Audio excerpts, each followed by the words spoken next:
And APB, American Protection Bureau, voted #1 best on Long Island for all your security needs. Call 631-390-9050. That's 631-390-9050. APB.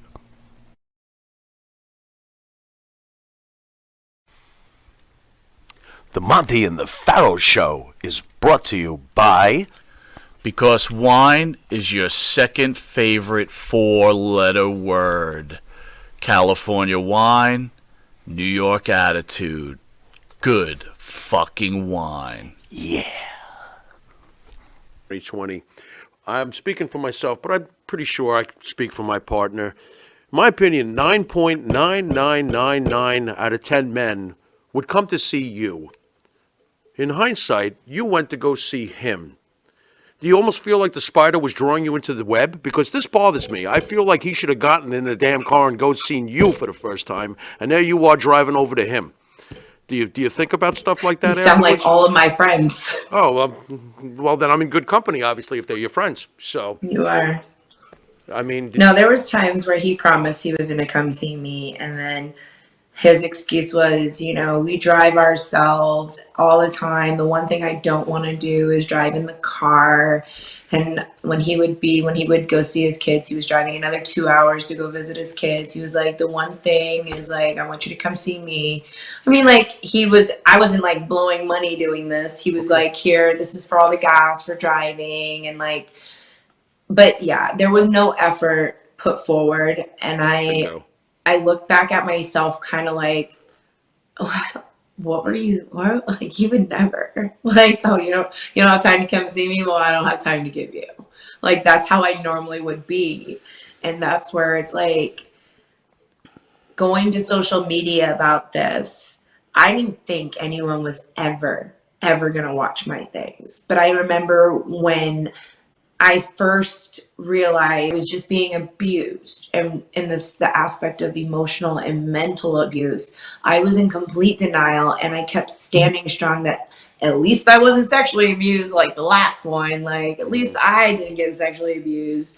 And then it was like diving deep into, what did I go through? I sat down with a counselor, 3 different sessions, an hour and a half each, where she read my text messages, our conversations, like a narrative to me, and was like, are you kidding me?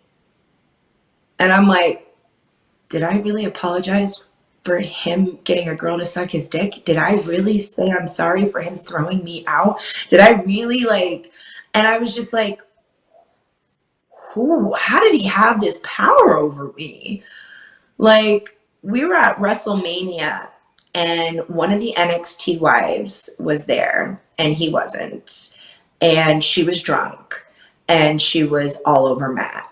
And I'm very, very comfortable in my own skin. I don't need to be up my boyfriend's ass. I don't need to be following him around like some little groupie. I do my own thing. And Matt kept trying to come near me, and he was like, do you see what she's doing? I'm like, yeah, I clearly see. And he's like, well, babe, stake your claim. And I'm like, I'm good. I don't need to stake my claim on anything. One, she's a married woman. Like, I'm okay. You're not misbehaving. You're not doing anything to make me question you. So, like, I'm okay. So then she came up to our room because we were all drinking or whatever. And she lays down on my bed, vagina out, fake titty popping out. And I'm just like, okay. No, she's crossing the line. So they all leave to go back down. We take our liquor. Matt's like, I think she should stay with us. And I'm like, excuse me? No, you need to call her husband.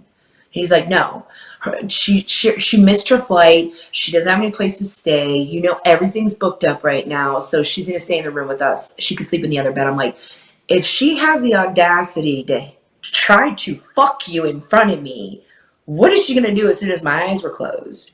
And he lost it on me saying, it's going to be your fault if she gets raped, and I'm trying to protect her, and you're just standing in the way of me trying to protect a woman from getting raped. And he screamed at me and told me to get the hell out of our room. And I'm like, why don't you call her husband?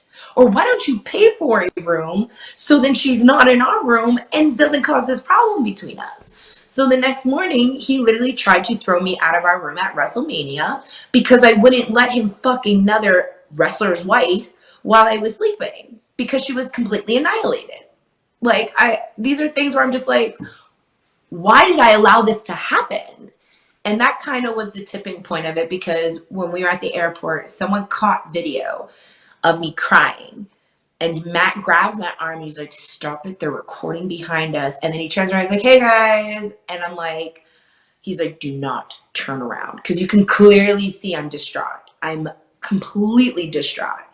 And like, we just go back in and they're like, hey, Riddle, da da da da. And I'm like, and he's like, we will talk about this when there's not anyone around. And I'm just like, fuck, like I'm in trouble. And I was constantly apologizing for things that he was doing, things that were clearly wrong, but I was too blinded to see were wrong.